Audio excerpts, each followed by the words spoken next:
Due Process, winner of 12 New York and Mid-Atlantic Emmys, including the 2008 award for Best Discussion Series.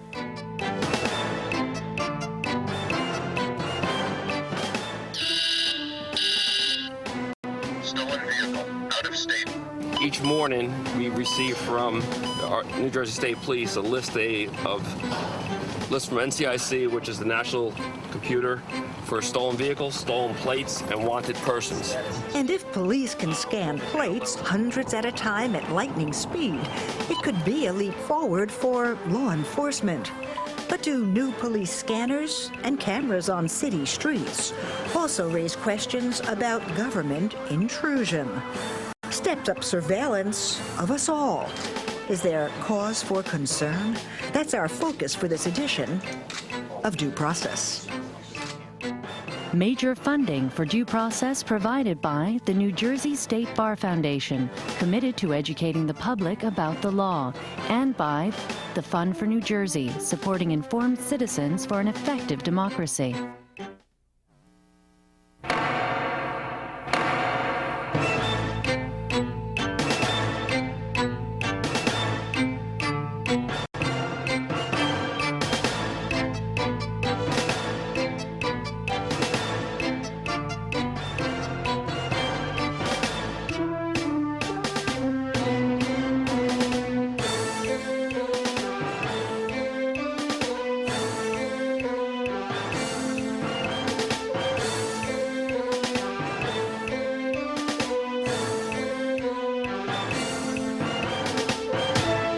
Who's watching? Who's recording? Does it matter? Those are the kinds of questions being asked increasingly as surveillance on all of us becomes increasingly a fact of life in the 21st century. But is the end result a new, more secure America, or is it reason for alarm? We'll hear from experts in law enforcement and civil liberties. But first, Sandy King sets the stage with a look at two of the high-tech crime-fighting tools that are raising both support and concern. Raymond, they are still somewhat new in this country, but the streets of London have been covered with cameras for years. Now, with great fanfare from American law enforcement, they are more and more a part of the urban landscape. But out in the suburbs, there are increasingly moving cameras attached to moving police cars. They're looking at your license plate, and that's where we begin our look. 12-7, Mary 4. Would you repeat on X-ray 38, David? Did you say blue? Blonde, blue. You know the routine from countless cop shows. 10-4, Mary 4. I think I see her. An officer spots something that might be amiss, calls in a plate, and waits, while someone back at headquarters checks it out. 10-4. But running a plate these days can be something entirely different. Just reading the plates as we drive by the cars. Something entirely high-tech. Scofflaw or other violation. What may have taken long minutes to run a single plate Charlie 67 Bravo, UCC 67B. now can take just seconds, effortlessly, automatically, checking out every car that goes by. But you see how fast it's hitting on as you're driving by. It doesn't matter how fast. They say it can read up to like 150 miles of combined speed. Computerized plate scanners now can register, record, and evaluate a plate in less time than it took to even think about calling it in. 6, go with your plate. Romeo Foxtrot Victor, 7-2 Mike. On a hit, it just activates in the mobile data terminal and shows that, there might be a scofflaw, suspended registration, or stolen vehicle, stolen license plates. Stolen vehicle, out of state. The scanners, combining cameras and computers, are now in use in 35 states and 5 New Jersey municipalities. And the company that markets them says that's just the beginning. Yeah, we've heard from many law enforcement agencies that this is the next great tool for a completely fair, colorblind approach to law enforcement. But what's touted by some as high-tech progress, and you can imagine the time it would take to run through here and check these cars against the database. looks to others like something else. something a little too invasive. The one concern we would have would be with the concept of due process. Perhaps a little risky and maybe not quite as useful as promoters claim. If the plate scanner picks up the wrong number or gets one letter wrong in the license plate, what happens then? Are they just presumed to be guilty and then have to move heaven and earth to demonstrate that they're innocent? I'm all about freedom and liberty. But there's nothing worse than a criminal act taking your liberty and your freedom away from you. The technology may not be perfect. It may be that a license plate doesn't come up accurately 100% of the time. And in fact, our own ride-along saw plenty of alarms, but no real results. No arrests, not even a ticket. Your insurance looks good. I'm going to let you drive away with a warning, all right? There were even a few false positives. There is some false hits on the vehicle because it can't distinguish the state. So but that was Bridgewater. That one was out of Florida. When we were along, obviously it was a New Jersey license plate. Still, our ride-along in Livingston wasn't all that different. Have a good day, sir. Take care. Or all that fruitful. I couldn't tell you summonses are up. Despite what these scanners are able to do. The need has always been there for something like this. When you consider that 70% of all criminality can be tied to a license plate or a car. The greatest scanner success we found was at the Essex Union Auto Theft Task Force, which uses the scanners to look exclusively for stolen cars, and always at night. Definitely, there has been an impact. It has allowed us, in our times of short manpower within the unit, to keep our numbers going, to keep recovering people's property. But the scanners, scofflaw or other violation, slow so far to catch on here, are just one small piece of a stepped-up system of high-tech surveillance. From multiple mechanical eyes in school corridors, those 3 boys right there, do they have passes? To growing numbers of cameras on buildings, at the tunnels, on the streets. We believe that they would be able to detect crimes in process. Like more than 100 new ones on the streets of Newark alone. This, for the city of Newark right now, is probably one of our most significant anti-crime initiatives that we've done in this last year. The question is whether it's worth it. The cameras are costly, even if the original hardware is donated. And they have the potential chilling effect, the potential invasion of privacy, and I think they really turn the American ideal upside down. But Newark officials say there's no threat to civil liberties in what they see as a real weapon against crime. This is an arrest that was made, guns taken off the streets, that most likely would not have happened if it wasn't for our cameras. I think there is a right to privacy in public, walking along a public sidewalk. Still, most residents we talked to weren't worrying about Big Brother. I guess for safety, my safety anyway. I like to, if something happened, at least somebody could see it. Because you're not looking in nobody's house. So you just watch and monitoring your streets. It's needed, it's required, unfortunately. And in fact, it is no accident that some of the new cameras are trained on this school playground, where 3 college students were murdered, execution style, in the summer of '07. Back in August of last year, after the heinous triple homicide, I pledged that we would get these things up by the summer. We just finally have them all up here now. So the urban cameras play for far higher stakes than the plate scanners do. And though the scanners tend to less lofty achievements, scofflaw or other violation, they're a far cry from the way it used to be. LA 57 Mary 3, rolling 1029, 202 Ocean, Sam Adams. Now, chips was never the standard for much of anything, especially good TV. But consider the contrast between chip-style cruising and the new computerized tag scans. Homeland Security was so convinced they could help fight terrorism that it's invested millions to scan plates around the nation's capital. And a decade ago, London began using them in an attempt to deter attacks from the IRA. But here in New Jersey, the jury is still out, with only about a half dozen departments buying in, and most of those unable to say yet if they're leading to more crime solving, more arrests, and even, Raymond, more revenue. But Sandy, there's been a lot less reservation when it comes to street cameras. They are now a fixture on the urban scene. And when we come back, three distinguished experts, three distinct points of view, so stay with us.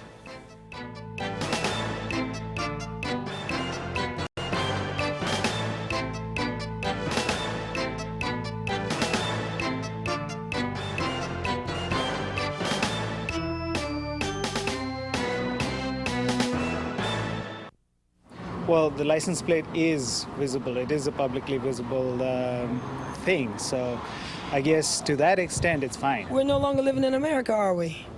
It's not free anymore, right? I don't have that fear that they're going to collect information and, somehow use it against people. It seems like more and more of our privacies are being given away.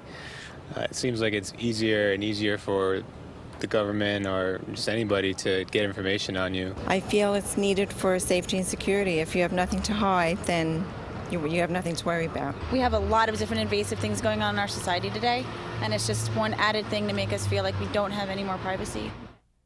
So is there really a threat to privacy, and is it outweighed by enormous potential benefits? Well, for some answers, we turn to Thomas Nestel, Chief of Police in Upper Moreland, Pennsylvania, former commander of Philadelphia's Intelligence Division, a criminologist on his way to a PhD from the University of Pennsylvania. Also from Penn, the Henry R. Silver Professor of Law, Anita Allen, author of several books on privacy and ethics, including Privacy, Law, and Society, who may be best known here in New Jersey for her moralist columns in the Newark Star-Ledger. And with us from Newark, the director of that city's police department, Gary McCarthy. Welcome to all of you. Thank you. Tom, let me start with you. You've obviously been looking at this subject for a long time. You have a number of degrees, and you've looked at it academically and in real-world terms. Focusing on street cameras initially, is there any dispute about whether they are effective? I ask that particularly because I looked at an article about a 2007 report to the British Parliament, which suggested that districts where there were street cameras didn't have a higher solution to crime or a higher rate of solving crimes than other districts. So is there any debate about whether they're effective? Raymond, I think an argument certainly exists on whether or not it prevents crime. I don't think that an argument exists for assisting in solving crimes. I think that where cameras are placed, the police are able to use that technology in tracking down criminals or at least establishing timelines and developing information to assist in solving so it's crimes. Most useful in apprehension. Maybe there's a deterrence, but in actual prosecution... I think it's much more useful and investigative as opposed to preventing or apprehending at the time that the crime occurs. Assuming there are some advantages, even in terms of apprehension and possibly deterrence, what are the civil liberties concerns that arise in the context of the use of cameras, Anita? Well, one concern is simply being monitored. It's believed that when people are being watched, their behavior changes, and it may change in ways which are personally onerous. Other concerns are about misuse of the video. What happens to the video that's being collected? Is it being watched for entertainment purposes? Will it end up on YouTube? And then what about the storage and retention of data? What's happening to all that data being collected? So does that mean that to some of the concerns you raised, like how is it being used and watched, there are potential solutions if there's careful guidance and supervision, but there are some concerns that don't disappear insofar as the behavior issue? That's right. There's some ways to make the authorities, the police, the city, accountable for the data. But there's some things which are just not addressable in that way. The mere phenomenon of being watched has some social costs. Gary, you have considerable enforcement responsibilities in New Jersey's largest city where you're using cameras. Go ahead. I'm sorry, we're using 109 cameras up across the city as we speak. And just to weigh in on a couple of those issues that you just mentioned, you know, cameras by themselves may not prevent crime, but one of the video clips that you actually show, if you let it run for a moment longer, you'll see a guy on the street pull out a gun and show it to somebody on the street. Well, through three separate tactics and strategies, that guy is now doing federal time in prison for gun possession. So we took the trigger lock strategy of prosecuting firearms federally. We took the deployment strategy of putting cops out at the places and times where we need them to be, and used the video cameras, and all three of them come together in one of those incidents that you showed, where now we've got a violent criminal off the street, and lo and behold, he's doing federal time, so he's not going to be out there for a while. So if we look at the three areas that Thomas talked about, deterrence and apprehension and then use in terms of prosecution, do you think that it's evenly spread out in terms of its usefulness in those areas, or would you say there's an emphasis on apprehension from your experience? There's an emphasis on apprehension in my experience. The deterrence factor of a camera, I think, is what the debate is all about. I also could make the same case for a police officer standing on the corner. We're not deterring crime. What we're doing is we're moving it if we place an officer on the street. Somebody may not commit that robbery right in front of a uniformed officer. They might commit it around the corner. But if that officer interjects in a quality of life type enforcement strategy, they might find a firearm in somebody's waistband while they were standing on the corner drinking a beer. So it's not one thing, it's everything, and but, I take it then you have to make a judgment, and that where you use cameras, there is some exposure elsewhere, and that people may become aware of the cameras and move criminal activity elsewhere. That's exactly true. Just so like in the if we best of all post, worlds, do you need universal coverage, or are you always going to have to make budget and enforcement-driven decisions about where to and where not to have cameras? Well, we made our decisions based upon the areas where we needed them the most. We did an empirical study of the places where we had the highest propensity for violence in the city, and that's where we put up our cameras. If we could put a camera on every corner, I'd love to do it. If we could put a police officer on every corner, I'd love to do that also, and it would have the same effect. Let me ask you this. Is the reduction in the crime rate in Newark, in your view, attributable in significant part to the use of cameras? I believe absolutely the cameras are a contributing factor. You know, we've changed a lot of things that we do here, and obviously I'm not going to go through them. But it's those strategies and tactics working in tandem with each other, with camera deployment, with intelligent policing, with empowerment of our commanders, with, you know, getting the cops out there. Let me ask you a question, and I'm going to ask you to give me a yes or no, even though I know you could give me an essay. This started really in the prior administration, accelerated significantly during this, the use of cameras. Are you aware of there having been a significant controversy about civil liberties issues? I'm aware of a controversy, absolutely. But was it significant or low-key? How would you characterize it? I think it's low-key. I think that we have people who are constantly beating that drum, and they're the ones who bring it up constantly. As long as we have procedures. All right, go ahead. Anita wanted to jump in. Gary, hold on a second. Well, I just want to say that, I mean, that every major civil liberties organization in the United States has raised concerns about these cameras. The ACLU, the Electronic Information Privacy Center, Electronic Freedom Frontier, everybody's concerned about the impact of these cameras on civil liberties because the jury is still out on how overall they affect crime. But here's the question I wanted to lead to, which is that it does seem as though there are many people who raise civil liberties issues about this, but it tends not to be people living in high crime areas who have raised that issue. Maybe that's a meaningless observation, maybe it isn't, but it seems to me it's relevant that people under pressure of facing crime on their street are less inclined to think about larger civil liberties issues because I'm not sure that's true. I'm aware that some people who live in public housing, for example, have been very concerned about having cameras posted in the hallways of their buildings or right outside their doors so that every time they come in and out, people observe what they do. I think especially poor people are sometimes quite concerned about the ways in which where they live and who they are affects their visibility and affects their ability to escape the all-seeing eye. Raymond, I think that the groups that are founded on protecting the Constitution and being watchdogs for government are certainly focused on this. But I think that the general populace is very much in favor of it. And if you look at a city like Philadelphia, where it was actually put up for a vote, the citizens were overwhelmingly in favor of it. And when we were choosing locations of where to put cameras, people were begging to have the cameras in their neighborhoods. I think that that's a common occurrence in most of the cities that have cameras. Let me bring up something about your career that's a little unusual, which is that even though you're a lifetime police officer, you were a cop in Philly Intelligence Unit, now Upper Moreland, much of your writing has been involved with raising questions about the other side of it. Absolutely. That seems not odd, maybe counterintuitive. Why? No, I think that the technology is there for the use by police for something positive, but steps and measures have to be put in place to make sure that it's not abused.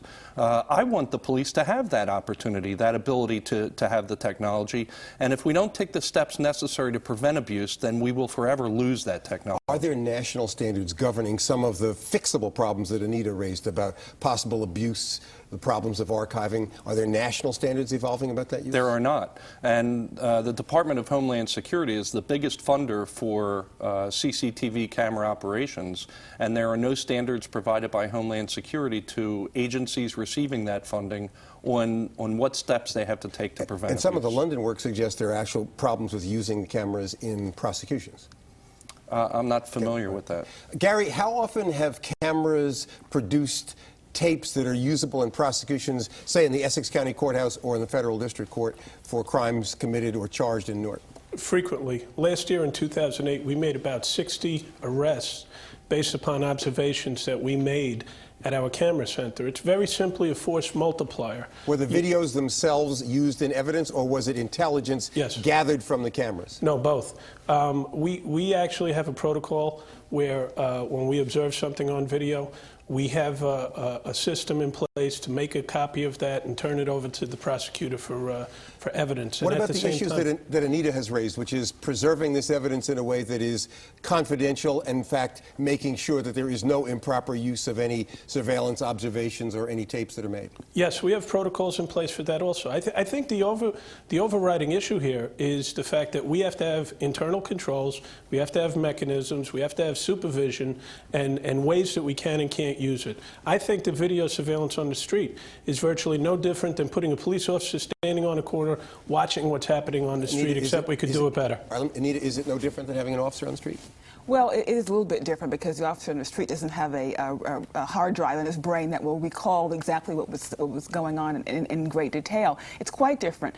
But the the fact is storage or the use? Well, of it I mean, it's what's different is that the camera can create a record, and the record can be used, and the record can be stored and misinterpreted and abused, and data can be breached, security can be breached.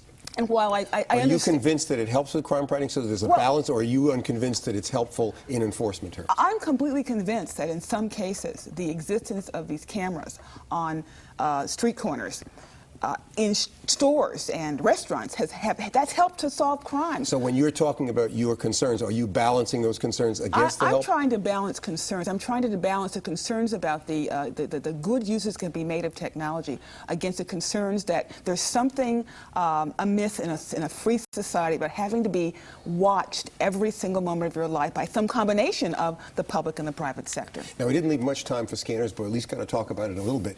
Are they more useful in some situations than others? I would think driving through a mall would be a more efficient use of a scanner than trying to catch people on the highway. Sure, that's a tremendous use, but even look beyond that for future. If the LPRs are equipped with GPS, you could set up an area that would be like a geofence. So if you had a person that had a protection from abuse order because of a spouse that beat her, we would be able to set up a geofence around that neighborhood that would flag the offender's car coming into that area. The same thing would apply for You're Amber talking about Alerts. a very targeted use then. Absolutely. Gary, Sandy lives in Newark and is concerned about whether you're putting one on her corner. But if you had an unlimited budget, would you have one in every corner, or would you still feel the need to shepherd resources and pick and choose strategically? We'd want to pick and choose strategically, because you know what? It's not an issue of doing more. It's about doing it better, and it's about doing it smarter. Everybody's been working really hard for a long time in law enforcement, and we found in the early 90s that if we focus those resources, if we use a CompStat model, if we put... You have 100 now. How many will you have next year this time? At this point, we're looking for funding to expand the program. I can't predict where we're going. We're going up with the gunshot detection, which is the next level, a 7 square mile, which is kind of interspersed in our camera field. By the way, you know, the more you pick and choose about where to put these scanners, the more profiling issues come back into play. Well, doesn't this make... Those are the locations where people get holes in them. I'm not picking them for any other reason. What kind of profiling are you talking about? Well, if you decide to put the license plate scanner in the housing project and not in the suburban shopping mall, you're profiling people who live in suburban in housing complexes. We're not profiling people. We're profiling crime. We're profiling crime. We're not profiling people. And the scanner is looking at every car. It's not picking who is driving that car. But someone has to decide where to drive the car, where to put the car. And that's there's the the discretionary issue. And that's based on crime who gets trends. arrested and who not. Gary, last word. Do you think 5 years from now we'll still be here with Anita or someone else from the liberties community saying we have abuses, or will they be happy and go home and say, well, all the problems are solved? I hope that we'll have people here saying, thank God that we had this technology and forward thinking in the police world. Or are these issues likely to keep going on? I think we're going to be saying a little bit good, a little bit bad. Even in Upper Moreland? I'd like to hear that the civil libertarians are saying, you know what, the police are doing a good job of having checks and balances in place. Well, it does suggest a possibility that we can gather again. Anyway, with my thanks to Chief Thomas Nestel, to Newark Police Director Gary McCarthy, and to Pennsylvania Law Professor Anita Allen, I'm Raymond Brown. And for Sandy King and all of us here at Due Process, thanks for watching.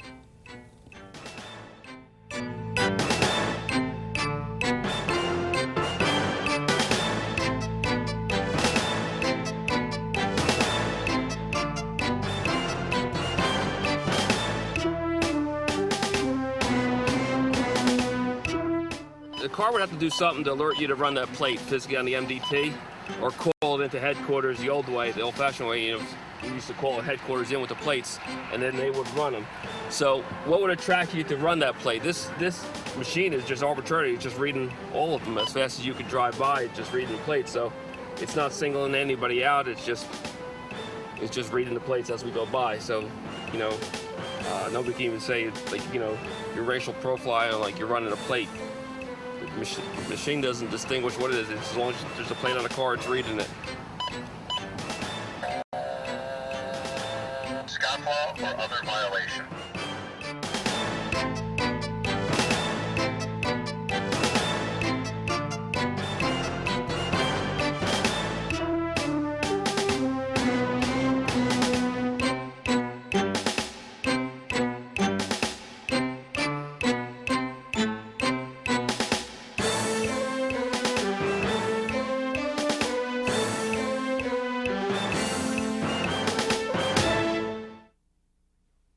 Major funding for Due Process provided by the New Jersey State Bar Foundation, committed to educating the public about the law, and by the Fund for New Jersey, supporting informed citizens for an effective democracy.